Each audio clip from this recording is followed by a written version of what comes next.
The blizzard screamed through the torn canvas of the field hospital, deep in the dead zone where borders meant nothing and mercy meant less. Night fell fast here, cold enough to numb thought itself. Inside, a night nurse moved quietly between cots, changing dressings, administering morphine, wiping blood from her sleeves with practiced efficiency. No one paid attention to her eyes, calm to the point of unnatural. Then gunfire cracked through the storm. The lights flickered and died. The hospital was breached. Armed men poured through the darkness. Nobody knew. That nurse had once been a sniper. Not until the first shot rang out through the white night. The field hospital sat like a wound in the frozen landscape, canvas and corrugated metal held together by desperation and wire. It wasn't supposed to be here this long. 3 months ago, it was meant to be temporary, a week, maybe 2, while the peace talks progressed. But peace talks had a way of dying in this region, and the wounded kept coming. Nurse Catherine Brennan moved through the dim corridor between surgical tents, her breath visible in the inadequate heat. The generators rattled constantly, burning through fuel they could barely spare, keeping just enough power for the operating theater and the ICU section. Everything else ran on battery packs, oil lamps, and sheer stubbornness. Vitals on bed 7? Dr. Vernon Hayes called from the scrub station, elbow deep in disinfectant that smelled more like industrial solvent. Stable, BP holding at 1 to 10 over 70, Catherine replied without consulting her chart. She knew every patient's numbers by heart. Bed 7 was Corporal Daniel Reeves, 23, shrapnel wounds from a roadside device. He'd lost his left leg below the knee but kept his sense of humor somehow. That morning he'd asked her if the hospital cafeteria served anything besides mystery stew and regret. "You tell him about the transfer?" Vernon asked, drying his hands on a towel that had seen better decades. "He knows. Tomorrow, if the weather clears." Catherine adjusted the IV drip on bed 3. An older man, civilian, caught in crossfire while trying to evacuate his village. No ID, barely conscious when they brought him in. "Will it clear?" Vernon glanced toward the canvas wall, where wind punched at the fabric like something alive. "Forecast says maybe. Forecast also said this storm would pass yesterday." Catherine nodded. She'd learned not to trust forecasts here. The weather changed as quickly as the front lines. Last week they'd had 3 sunny days warm enough that ice melt turned the compound to mud, and then the temperature dropped 30 degrees overnight. 4 cases of frostbite from soldiers who'd gotten careless. She finished her rounds in the main ward, then moved to the supply tent to restock her field bag. The inventory was getting dire. They were down to their last case of IV antibiotics. Morphine supplies were rationed to only the worst cases, and they'd been improvising bandages from torn bed sheets for a week. Lieutenant Marcus Webb, head of the 12-soldier security detail, stood outside the supply entrance, smoking a cigarette that glowed like a tiny beacon in the dark. "Evening, Kate." Marcus. She didn't break stride. Marcus was decent enough former military police, competent, not prone to the chest-puffing bravado that got people killed, but she didn't encourage conversation. "You working another double?" "Someone has to." She paused at the entrance, sensing his unease. "Something wrong?" Marcus took a long drag, the ember flaring. "Radio chatter's been weird. Encrypted bursts on frequencies we don't usually monitor. Could be nothing. Could be nothing usually means something." "Yeah." He dropped the cigarette, ground it under his boot. "Just keep your head down tonight. Don't do anything heroic." Catherine almost smiled at that. Never do. She left him there and entered the supply tent. Inside, she methodically packed her bag. Sterile gloves, syringes, suture kits, pressure bandages, saline. Her hands moved with automatic precision, but her mind was elsewhere. She'd noticed things today. Small things. The way the perimeter guards had changed shifts early. How the radio operator, Sarah Chen, kept glancing toward the northern approach. The absence of the usual supply convoy delayed. They said, weather conditions. Small things that added up to a feeling she'd learned never to ignore. Catherine checked the window vent, a small gap in the canvas that offered a sight line to the northern ridge. Through the falling snow, she could see nothing but white darkness. But she looked anyway, cataloging angles and distances out of habit. Some instincts never died. By 2100 hours, the storm had intensified into something malevolent. Snow fell so thick it erased the world beyond 10 feet, and the wind drove ice crystals through every gap in the hospital's defenses. The temperature had dropped to -15°C colder inside than out, it seemed, as if the cold was something alive that had decided to take up residence. Catherine was in the ICU tent when communications specialist Sarah Chen came through, her face tight with worry. "We lost contact with the supply depot," Sarah said quietly, not wanting to alarm the patients. "And the patrol that went out this morning hasn't checked in." Dr. Vernon Hayes looked up from the patient he was examining, a young woman, civilian, appendectomy gone, complicated by infection. "How long overdue?" 3 hours. That was bad. Protocol required check-ins every hour. 3 hours meant something had gone very wrong. Catherine continued cleaning the wound drain on her patient, but her attention sharpened. "Could be radio failure," Vernon offered, though his tone said he didn't believe it. "We tried multiple frequencies. Nothing." Sarah's hand moved unconsciously to the sidearm holstered at her hip, standard issue for all personnel, though most of the medical staff never touched theirs. "Lieutenant Webb wants to implement lockdown protocols." Vernon nodded slowly. "Do it. Nobody leaves the compound. Double the perimeter watch." He glanced at Catherine. "Prep the emergency transport kits, just in case." "Already done," Catherine said. She'd prepared them an hour ago, when she'd noticed the third guard change of the evening.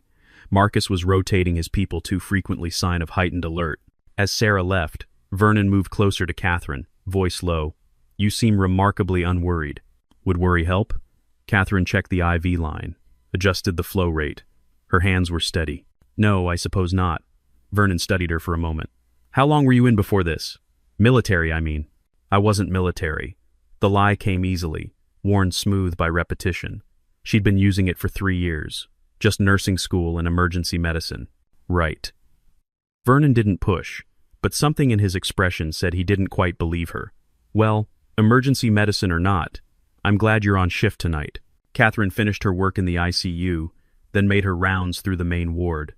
Most patients were sleeping, doped on pain medication or exhaustion. She checked Corporal Reeves. His stump was healing well. No signs of infection, and the civilian with no name, whose breathing had finally stabilized. As she worked, she found herself mapping the space in ways that had nothing to do with nursing. The main ward had 3 exits, the primary entrance facing the supply depot, a side door leading to the surgical tent, and a rear access point that opened to the generator shed. Canvas walls on 3 sides, corrugated metal on the north face, the side most exposed to enemy approach. 14 patients currently in the ward, 8 ambulatory, 6 bedridden. Nearest cover, the supply cabinets, metal framed, could stop small arms fire. Sightlines compromised by the tent poles and hanging lamps. She caught herself cataloging and forced her attention back to her actual job. At 2,300 hours, the lights flickered. Catherine was changing dressings on bed 12 when everything went dark. Emergency lighting kicked in after 3 seconds, battery-powered LED strips that cast everything in harsh white shadow. "Generator's fine," someone called. Something cut the main line. Through the canvas wall, Catherine heard what everyone else missed. The soft crunch of boots on snow, moving with tactical precision. Multiple sets, approaching from the north. She set down her supplies and walked calmly to the window, looked out into the white darkness. Nothing visible, but they were there. Catherine's pulse didn't change. Her breathing stayed even. But something inside her, something she'd buried 3 years ago, began to wake up. The glass shattered inward at exactly 2,317 hours. Catherine registered it before her conscious mind processed the sound. A small window on the north wall kicked in, followed by a percussion grenade that hadn't been set to explode, just to disorient. Then they came through the entrances. 6 men, possibly 7, dressed in mismatched tactical gear and carrying weapons that ranged from military-issue rifles to improvised firearms. Their faces were wrapped against the cold, only eyes visible, but Catherine noted their formation immediately professional enough to be dangerous, sloppy enough to be desperate. "Everyone down! Face down! Now!" The leader's accent was local, his English heavily inflected but clear enough. He punctuated his command with a burst of gunfire into the ceiling. The patients who could move dropped, the ones who couldn't just lay there, already horizontal, eyes wide with terror. Dr. Vernon raised his hand slowly. "We're medical personnel. This is a protected facility." "Shut up!" The leader smashed his rifle butt across Vernon's jaw, sending him sprawling. Blood poured from his mouth. "You think we care about your rules? Your protection?" 2 of the insurgents moved through the ward, checking each bed. They were looking for something. Someone. Catherine had dropped with the others, but her mind was moving at double speed, processing everything. The leader was mid-30s, moved with military training. 2 of his men were younger, nervous the way they held their weapons, fingers too tight on the triggers. Those were the dangerous ones. Scared men made mistakes. The remaining 4 spread through the hospital, shouting in multiple languages, herding staff into the main ward. Communications specialist Sarah Chen was shoved through the entrance, hands zip-tied behind her back. Lieutenant Marcus Webb came next, blood streaming from a gash above his eye, his hands also bound. His service weapon was gone. "Please," Sarah was saying, voice shaking. "Please, we're just trying to help people." "Help?" The leader laughed, a sound like breaking glass. "You help them," he gestured to the patients. "You help the people who burned our village, who killed our families. You sew them up so they can come back and kill more. We help everyone," Vernon managed through his broken mouth. "We don't choose sides." "Then you chose the wrong side." The leader pulled out a list, handwritten, names in block letters. "We're looking for someone. Colonel James Garrett. You have him here." Catherine's mind flashed through the patient roster. No Garrett, no colonels, just the civilian in bed 3. No ID, barely conscious when they brought him in. The leader was moving between the beds, checking faces against a photograph he pulled from his vest. When he reached bed 3, he stopped, smiled. "Found you." The man in the bed, Garrett, apparently didn't react. Still too sedated, or too injured. The leader grabbed him by his hospital gown. "You remember me? You remember what you did?" "He's critically injured," Catherine said, her voice calm, steady, cutting through the chaos. Everyone turned to look at her. "He won't survive being moved." "Good." The leader's smile widened. "Then he dies here. But first, he watches." He nodded to his men. 2 of them grabbed Sarah Chen. No, Marcus tried to stand, and one of the nervous ones hit him with a rifle stock, hard enough that the crack echoed through the tent. Catherine was still on the floor, positioned near the back of the ward, close to the supply cabinets. Her hands were visible, empty, non-threatening. But her eyes were calculating, the leader and 2 men near the front. One watching the surgical tent entrance, one by the side door. At least 2 more outside, she'd heard their voices. 7 inside, probably 3 outside. 10 total, maybe more. 14 patients, 6 staff members now in the ward. Everyone at risk. The leader was dragging Sarah toward the entrance. "We take this one outside, make an example. Then we come back for the rest." Vernon was pleading now. Others were crying. The patients who could understand what was happening were frozen in terror. Catherine's breathing slowed. Her heart rate dropped. The chaos around her began to organize itself into patterns, lines of fire, angles of approach, distances measured in fractions of seconds. She'd told herself 3 years ago that she was done with this, that she'd put away that part of herself forever, that the person who'd done those things was someone else. But that person was waking up now, cold and precise and absolutely certain.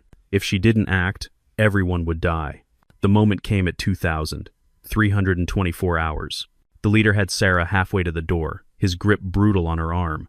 The 2 nervous ones were watching the staff, weapons sweeping back and forth. The others were checking the remaining tents, shouting commands, firing warning shots that made everyone flinch. Chaos, disorder, their attention divided. Catherine moved. Not fast drew attention. She moved with the deliberate slowness of someone adjusting position, shifting her weight like her leg had fallen asleep. She slid 6 inches closer to the metal supply cabinet, her body positioning itself without conscious thought. The man guarding the side entrance turned his back for 3 seconds to yell something to his partner outside. 3 seconds. Catherine's hand found the cabinet door, eased it open. Inside, under the bottom shelf where they kept the sharps disposal and the old equipment, there was a crowbar maintenance tool, left there 2 weeks ago by the engineer who'd reinforced the tent poles. Her fingers closed around cold metal. She didn't take it out yet, just held it, feeling its weight, its balance. 30 inches long, steel, maybe 8 pounds, not a weapon she'd trained with, but close enough to a rifle stock in mass and momentum. The leader was at the entrance now, dragging Sarah into the storm.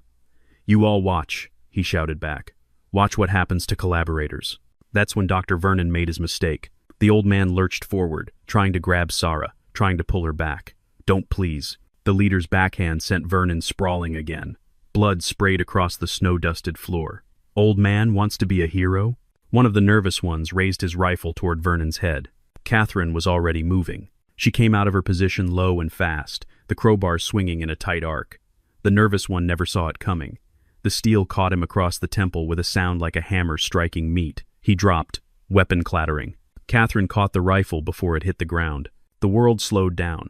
Everything became geometric angles and distances, threats prioritized by proximity and capability. Her hands checked the weapon in 2 seconds. AK pattern, 30-round magazine, selector on full auto, condition amber. Chamber loaded. The second nervous one was turning, mouth opening to shout. Catherine put 3 rounds center mass from 15 feet. Controlled bursts, the way she'd been trained 11 years ago. He went down.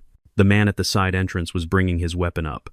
Catherine dropped to one knee, used the metal cabinet as cover, fired 4 rounds through the gap. 2 hit. He staggered back through the doorway. Then everything erupted. The remaining insurgents opened fire, muzzle flashes strobing through the tent.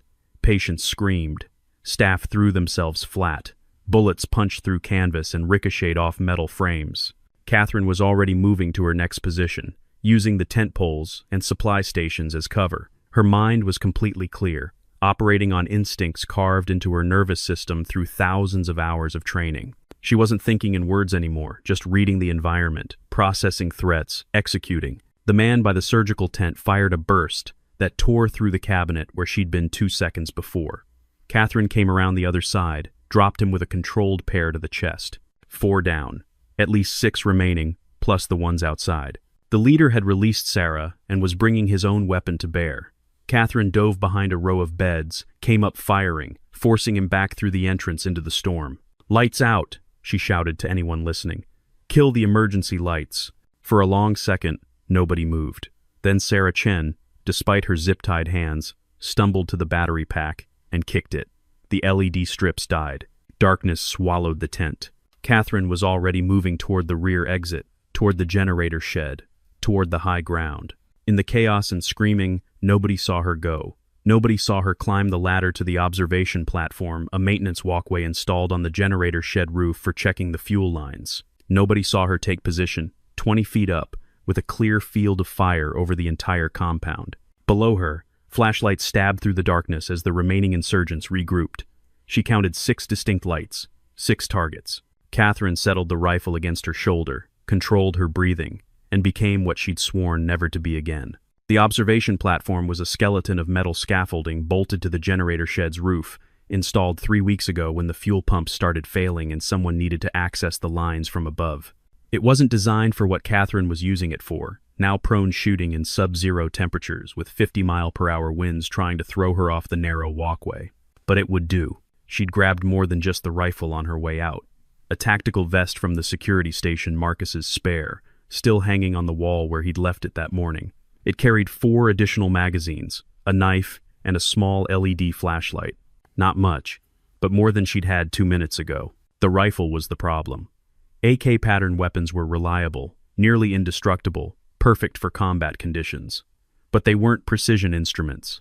Effective range of 300 meters for a trained shooter, maybe 400 in ideal conditions. These weren't ideal conditions. The blizzard turned the compound into a chaos of swirling white. Visibility fluctuated between 20 feet and 0. The wind pushed hard from the northwest, gusting unpredictably. Temperature was still dropping, probably -20 now. Cold enough that the rifle's metal parts were starting to freeze against her skin through her thin scrubs. Catherine ignored all of it. She'd trained in worse.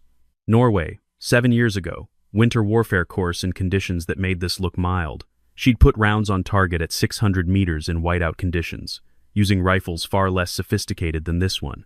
The difference was, back then she'd been wearing proper cold weather gear, had a spotter calling wind, and wasn't trying to avoid killing her own people. Below her, the insurgents were regrouping near the main entrance. 6 flashlights she'd counted correctly.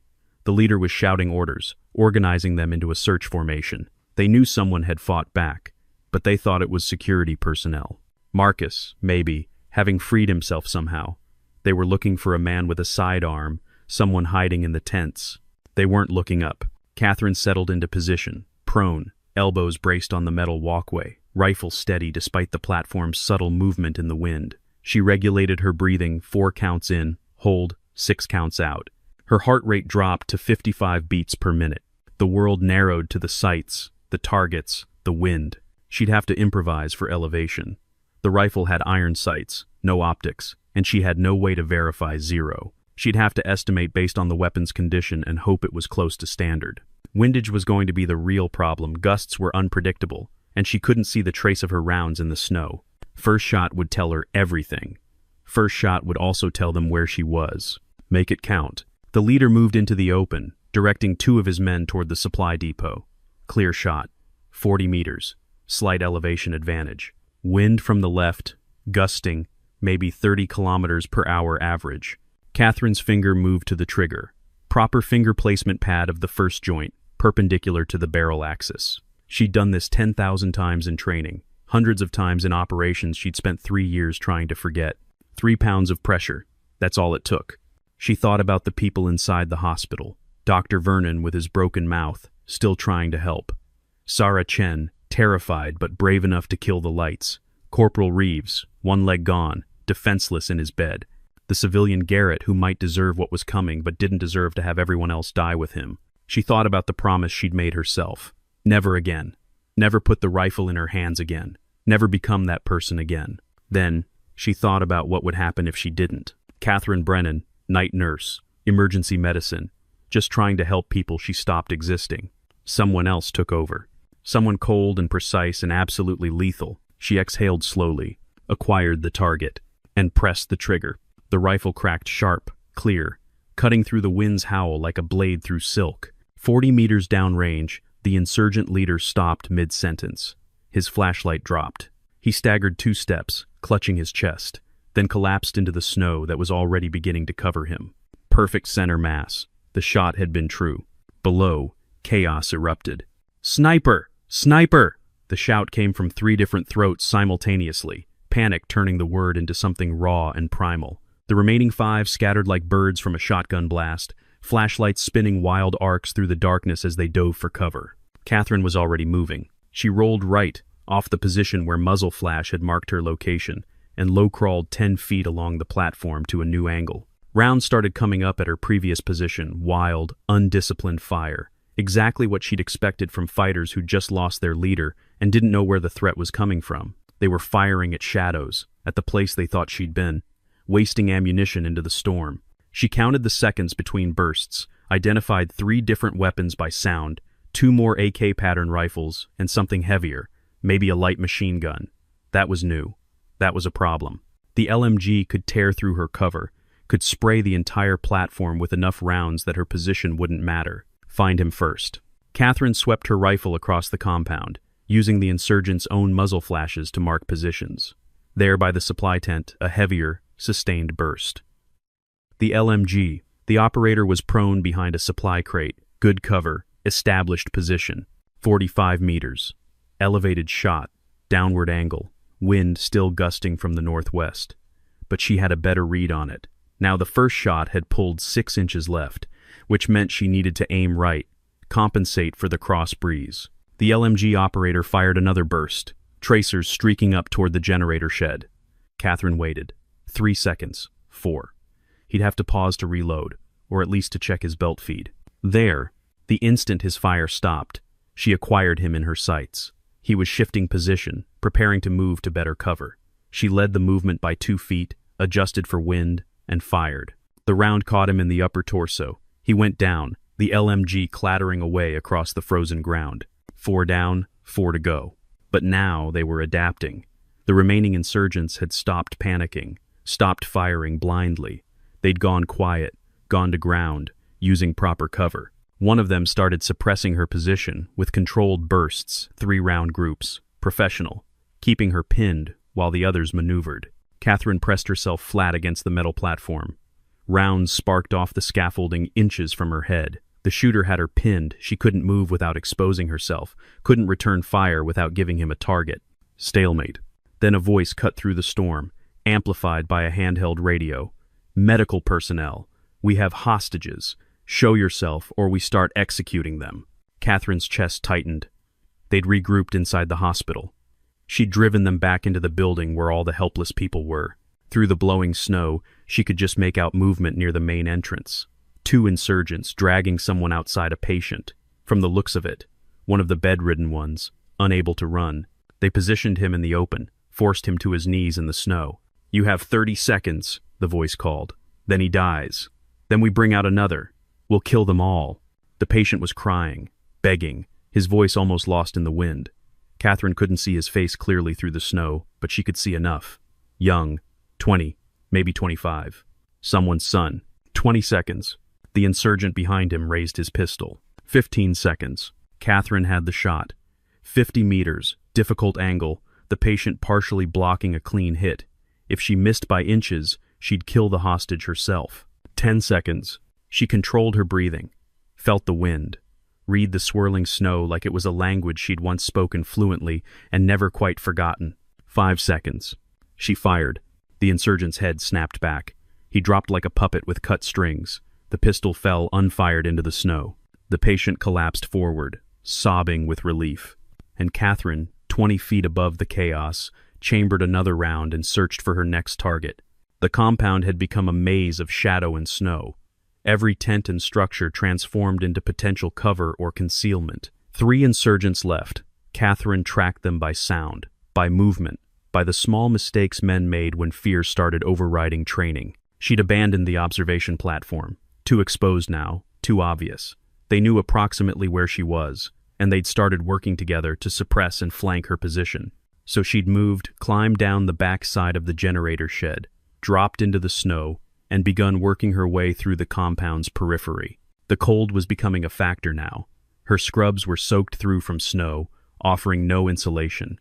Her hands were starting to lose fine motor control, fingers stiffening around the rifle. Her breath created clouds of vapor that could give away her position. None of it was ideal, but none of it was fatal yet. She'd operated in worse. Catherine moved through the space between the generator shed and the surgical tent, using the storm as cover, her white nurse's uniform blending into the snow. Behind her, she heard shouts. One of the remaining insurgents had found the body of his leader. Rage, grief, promises of revenge.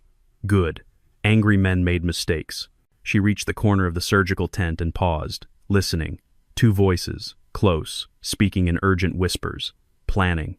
They were setting up a crossfire, trying to box her in. Smart. If she'd stayed on the platform, it might have worked. Catherine circled wide, putting the surgical tent between herself and their voices. The fallen snow was over a foot deep now, drifting higher in places where the wind piled it against structures. She moved through it carefully, placing each step to minimize sound, a skill that came back like riding a bicycle you never really forgot. A flashlight beam swept across the snow 10 feet to her right. She froze, became a statue, let the light pass over and beyond. The insurgent was moving toward the generator shed, rifle up, checking corners.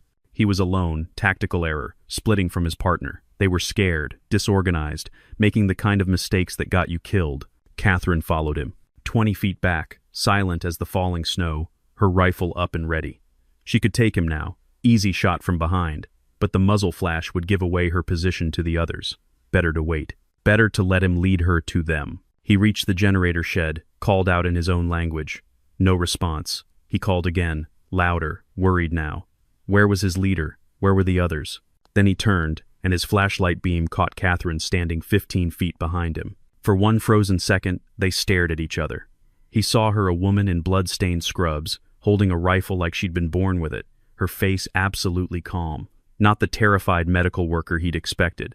Something else entirely. He started to bring his rifle up. Catherine shot him through the heart. She was moving before he hit the ground, before the sound of the shot finished echoing, because now everyone knew where she was. She sprinted toward the medical supply tent, rounds chasing her, kicking up snow around her feet. One grazed her shoulder, hot pain, superficial. She ignored it. She dove through the supply tent entrance, rolled, came up behind a stack of water containers. 2 insurgents were advancing on her position from different angles. They were coordinating now, learning, adapting. The one on the left was firing to suppress her, while the one on the right maneuvered closer. Catherine let him come. She waited until he was at the entrance, outlined against the white darkness outside, then put 2 rounds into his center mass.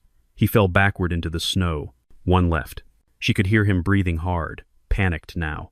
He was alone, his entire team dead, and somewhere in the blizzard was a ghost who'd picked them apart one by one. He started shouting for mercy in broken English. Please, please, I surrender. Don't shoot.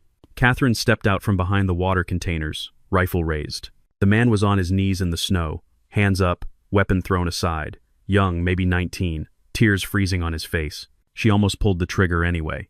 Part of her, the cold, efficient part that had been forged in training and hardened in operations, said to eliminate the threat completely.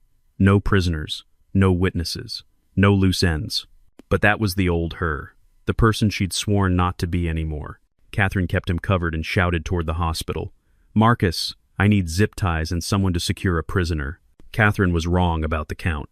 She realized it the moment Lieutenant Marcus Webb emerged from the hospital, Sarah Chen behind him, both of them staring at her with expressions caught between relief and shock. Because as Marcus moved to secure the surrendered insurgent, Catherine caught movement in her peripheral vision, a figure slipping between the storage tent and the northern perimeter fence. A 10th man. Had to be. Someone who'd stayed back, stayed quiet, let the others do the fighting while he waited for exactly this moment. And he was heading toward the hospital's rear entrance. "Marcus, behind me!" Catherine spun, brought her rifle up, but the figure was already disappearing into the storm. She sprinted after him, heard Marcus shouting for her to wait, didn't wait. She reached the rear entrance 5 seconds later, weapon up, finger on the trigger. The canvas flap was still moving he'd just gone through. Inside, she could hear patients crying, someone praying, Dr. Vernon's voice trying to calm everyone. Catherine entered tactical, rifle sweeping left to right, clearing angles, reading the space.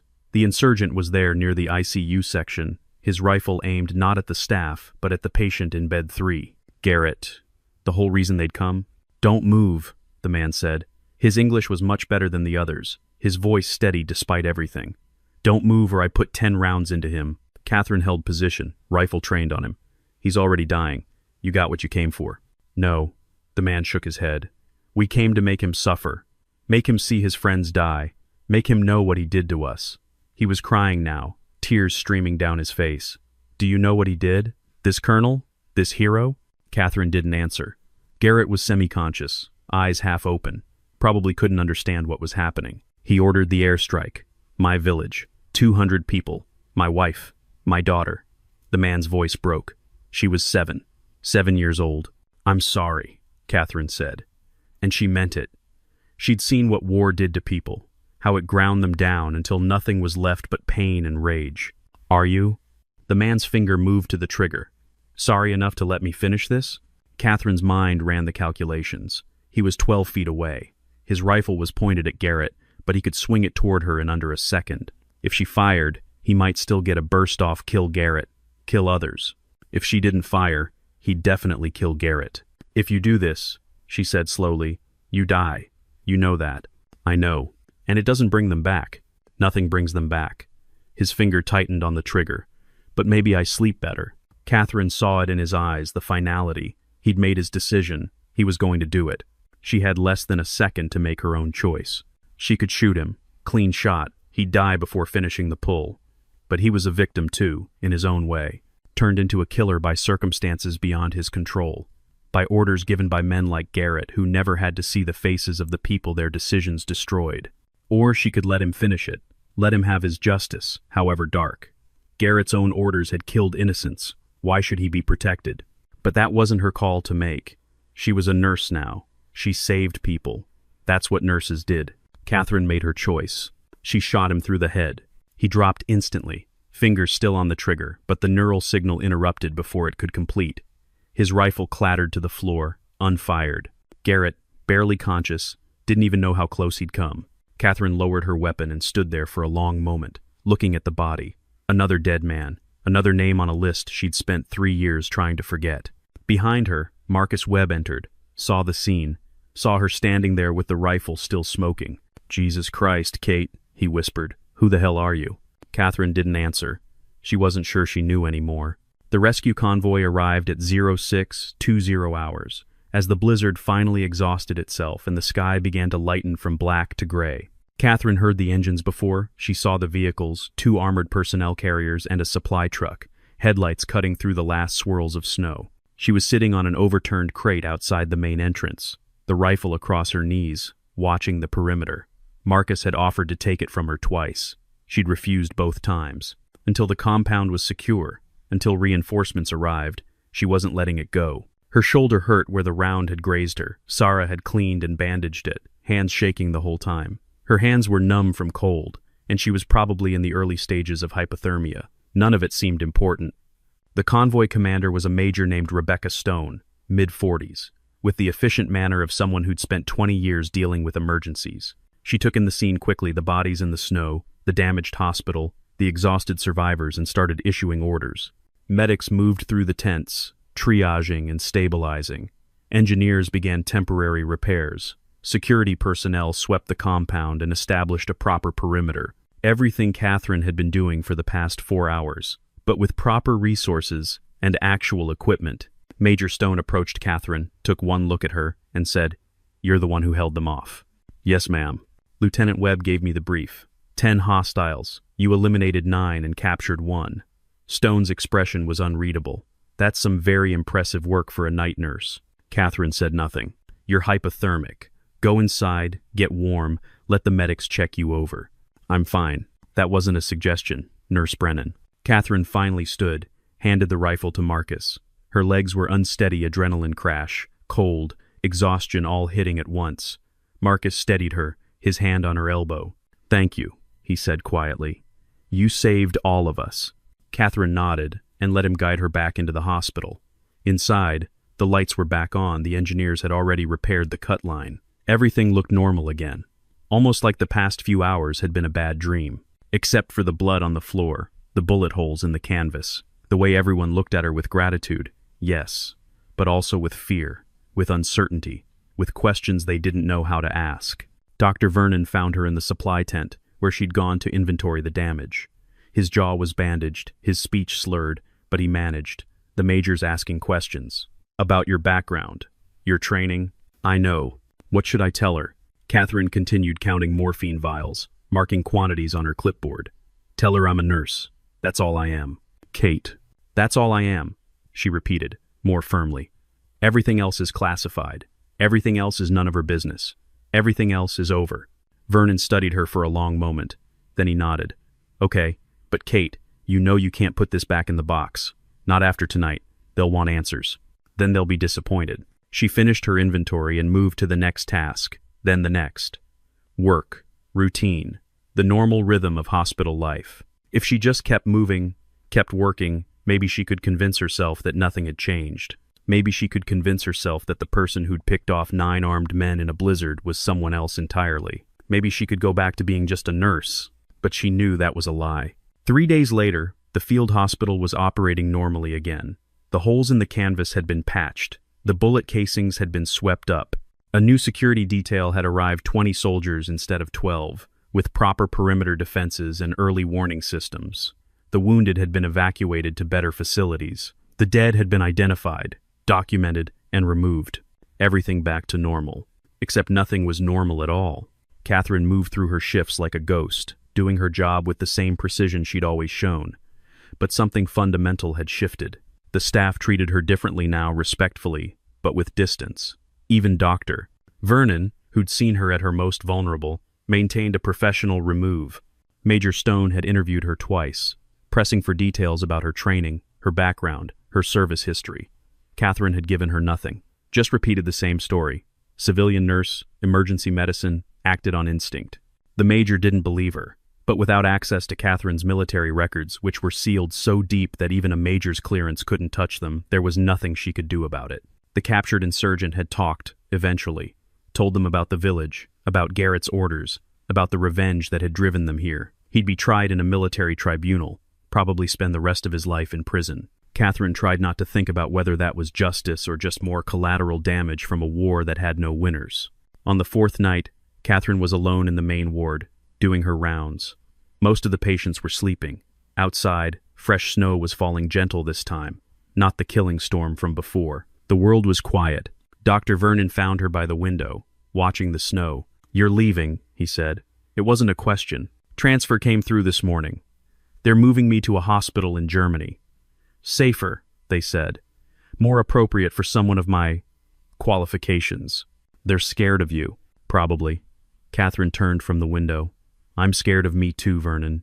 Scared of how easy it was, how natural. I put that life away 3 years ago, swore I'd never touch a weapon again. Then I touched one, and it was like I'd never stopped. You saved lives. By taking them, by defending people who couldn't defend themselves." Vernon moved closer, his voice gentle. "Kate, whatever you did before, whoever you were, that person saved everyone here. I won't forget that. None of us will. Catherine nodded slowly. I know, but I can't stay. Every time someone looks at me now, they see the shooter, not the nurse. And I need to be the nurse. That's who I chose to be. Vernon understood. He pulled her into a brief embrace the first time they'd touched in anything other than a professional capacity. Take care of yourself, Kate. You too. She left the next morning at dawn, her single duffel bag packed, her transfer orders in hand. The last thing she saw of the field hospital was Dr. Vernon standing at the entrance, one hand raised in farewell. Catherine didn't look back.